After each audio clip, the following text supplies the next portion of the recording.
पर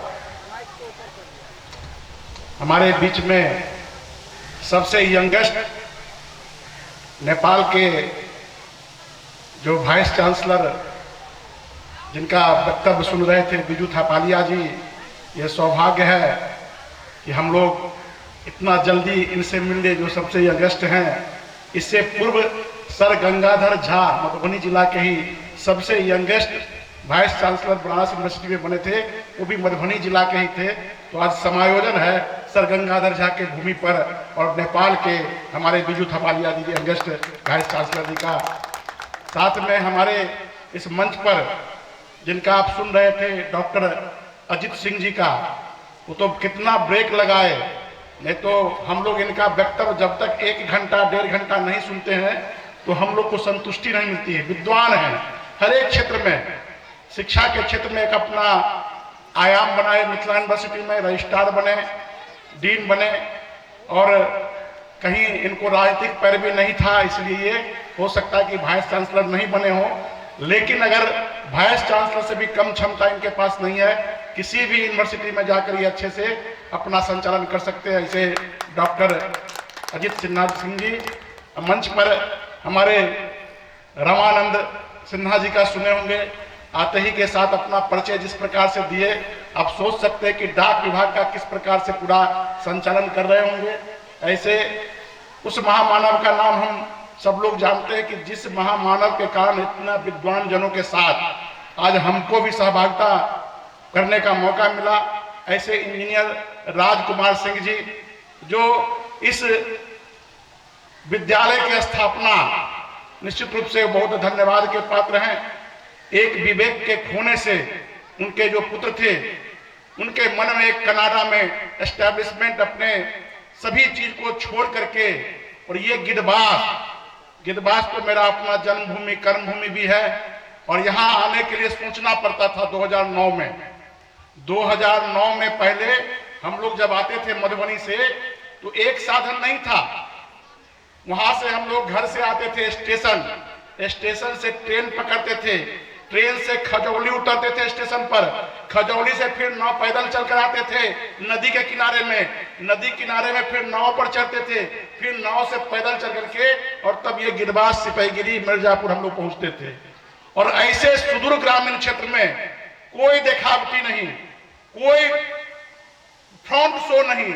आज भी इस रोड से कोई गुजर कर चले जाए तो कल्पना नहीं होगा कि इसे सुदूर ग्रामीण क्षेत्र में एक बहुत बड़ा विजन लेकर के इस स्कूल का जब प्रारंभ किए, जब मेरा परिचय 2016 में इनके साथ इसी विद्यालय कैंपस में हुआ, तो हम 5 मिनट के बाद में संतुष्ट हो गए कि इनका विजन क्लियर है, और जो विजन आज आपको दिखाई दिया है निश्चित रूप से यह सराहनीय है। ऐसे राजकुमार सिंह जी जो मंच पर मंचासीन है, साथ में हमारे एक सामने में मणिलाल शाह जी हैं।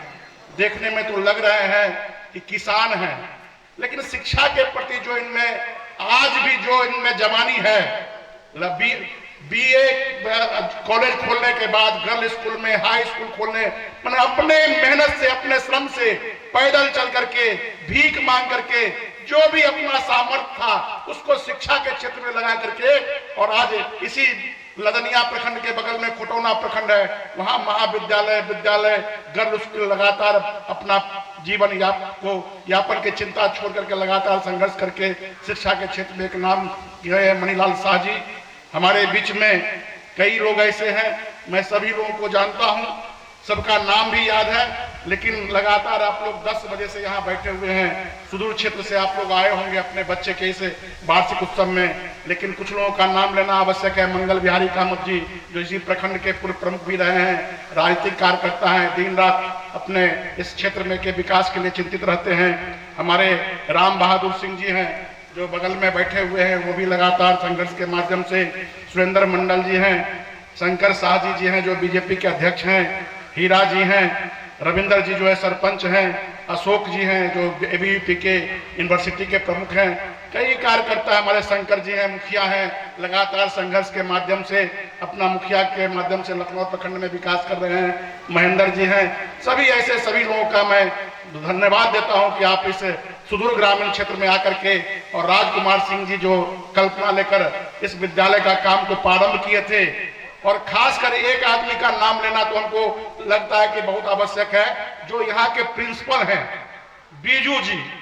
मैंने इनकी जो क्षमता है, और अपने क्षमता में पता नहीं राजकुमार जी से क्या इनका अट्रैक्शन हुआ कि सभी अपने क्षमताओं को, सभी अपने कल्पनाओं को छोड़ करके और इस सुदूर ग्रामीण क्षेत्र में आकर के आवासीय रूप से और बच्चे के निर्माण में जो लगे हैं, इसलिए मैं उनको भी धन्यवाद देता हूं और बधाई देता हूं कि आपने एक बहुत बड़ा संकल्प लेकर राजकुमार जी के जो इंजीनियर साहब का विजन था, एक विवेक तो कहने में थोड़ा सा निराशाजनक है कि एक विवेक तो मर गए, लेकिन जो मरे तो उनके अभी एक लक्ष्य होगा कि हमारे मरने के बाद हजारों विवेक अगर कहीं से पैदा हो सकता है, वो मेरे पिताजी में क्षमता है, मेरे माताजी में क्षमता है, और उसी काम के लिए वो भगवान के पास जल्दी चले गए और कहे पिताजी एक विवेक को आप नहीं, हजारों विवेक आप पैदा कीजिए, इससे कि आपका लक्ष्य जो है, आपका जो अनुभूति है वो प्राप्त होगा। और इसी काम में सब लोग लगे हुए हैं। मैं ऐसे मातृशक्ति श्रीमती प्रमोला सिंह जी, जो कहा जाता है कि किसी भी सफलता के पीछे एक मातृशक्ति होती है, तो आवासीय परिसर को संचालन करना, आप कल्पना कर सकते हैं कि एक बच्चे को पालने में माँ कभी धकिया फेंकती है, कभी कटौती पटकती है कि लड़ू बच्चा संभालो, हमरा से नहीं संभला। और प्राइमरी टीचिंग से एलकेजी से बच्चे को संभालना और एक मातृशक्ति से ये लग रहा है कि आज सैकड़ों बच्चे को संभालना यह असंभव नहीं है, देव दुर्लभ है। ऐसे प्रमोला सिंह जी के मातृशक्ति को मैं नमन करता हूं और आप अपने लक्ष्य में सफल हो, यह शुभकामना देता हूं।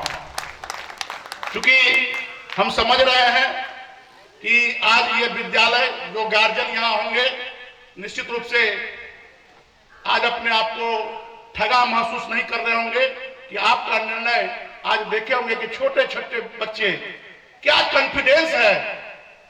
हम लोग जैसे लोग भी गड़बड़ा जाते हैं, लगातार बोलने वाले, लेकिन मंच पर आकर जिस विषय पर उनको मिला था लिटरेचर करने के लिए, हर एक विषय को अपने से, अपने परिभाषा में अगर रट कर ये आते तो नहीं बोल पाते।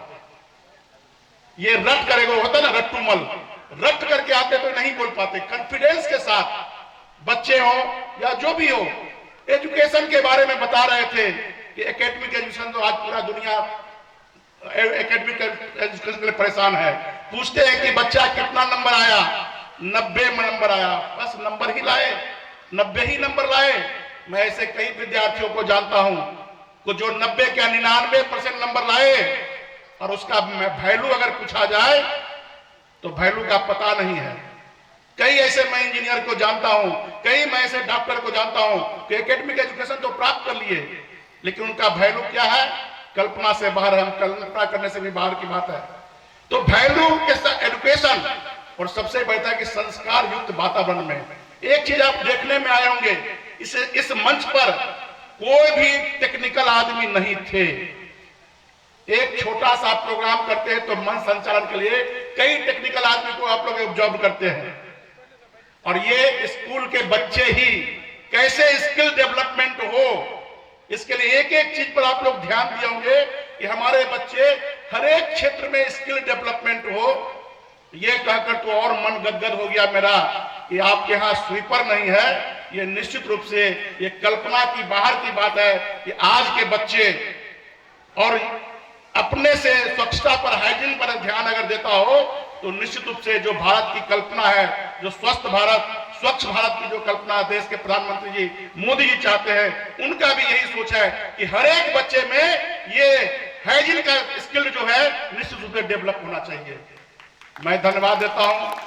कहा गया है कि लाश को देखते होंगे कि गंगा के धार के साथ चलता है, गंगा के साथ, धार के साथ लाश भी चलता है, लेकिन धार के विपरीत में जो चलता है वही महामानव कहलाता है।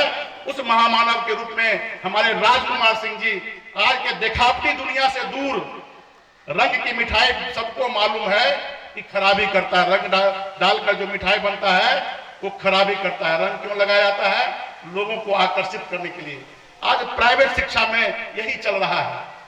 आज प्राइवेट शिक्षा में रंग रोगन करके, दिखा करके लोग ला रहे हैं स्कूल में लेकिन सबको मालूम है कि वो रंग के कारण हमारा बच्चा आगे नहीं बढ़ पाएगा। और इस रंग रोगन से दूर सुदूर ग्रामीण मुख्य सड़क पर भी नहीं कहा जाए, स्ट्रीट लाइन में खेतिहर जमीन के बीच में ये इस काम को प्रारंभ किए हैं, इसलिए इनका सराहना जितना भी किया जाए वो कुछ कम ही रहेगा। तो हमारे थापालिया जी बता रहे थे कि किस प्रकार से गुरुकुल शिक्षा पद्धति थी। ये मॉडर्न गुरुकुल शिक्षा पद्धति है, ये मॉडर्न आधुनिक गुरुकुल शिक्षा पद्धति। निश्चित रूप से समय के साथ बदलना ये प्रकृति का नियम है। अब समय बहुत आगे बढ़ा है। पहले हम लोग गुरुकुल में भिक्षा मांग कर करते थे, लेकिन आज भारत की सामर्थ्य बढ़ी है, भारत के लोगों की सामर्थ्य बढ़ी है, शिक्षा के क्षेत्र में खर्च करना चाहते हैं। ऐसे ही स्कूल में डालकर 2-2 लाख रुपया सालाना खर्च करने के लिए भी आज के गार्जियन सामर्थ्य है।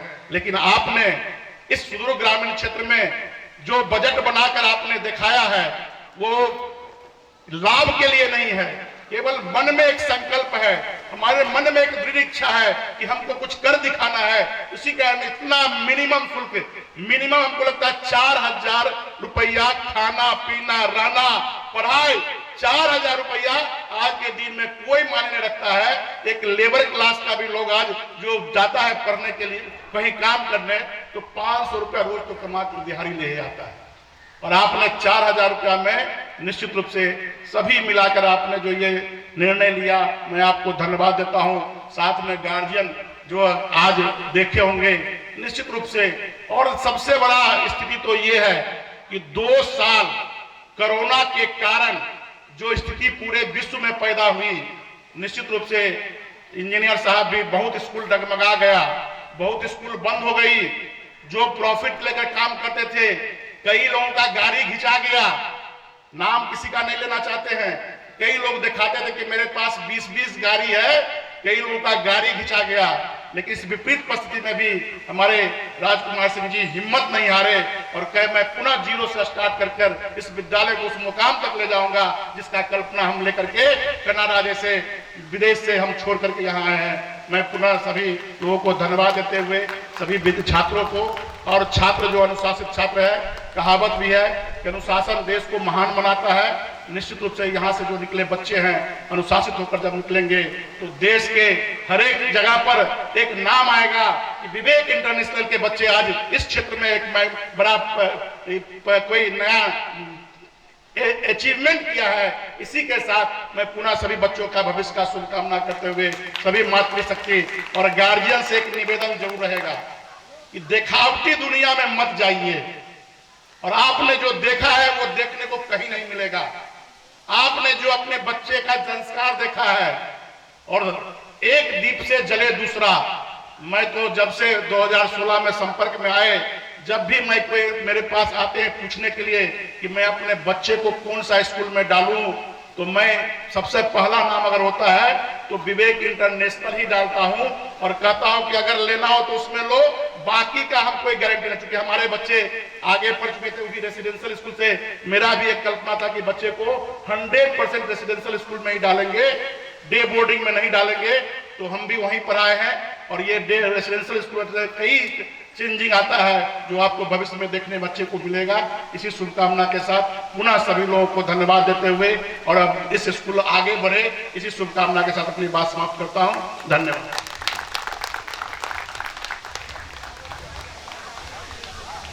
बहुत बहुत धन्यवाद, बहुत बहुत शुक्रिया सुमन बाबू, आपने बहुत सारे विषयों को टच किया है और आप तो इस संस्था के एक अंग हैं, तो बहुत बहुत शुक्रिया। अब हमारा अगला प्रोग्राम होगा बीजू मानगर, जिसे मैं रिक्वेस्ट करूंगा कि वो आए और हमारे अतिथियों को मंच पर शॉल से विदा दे।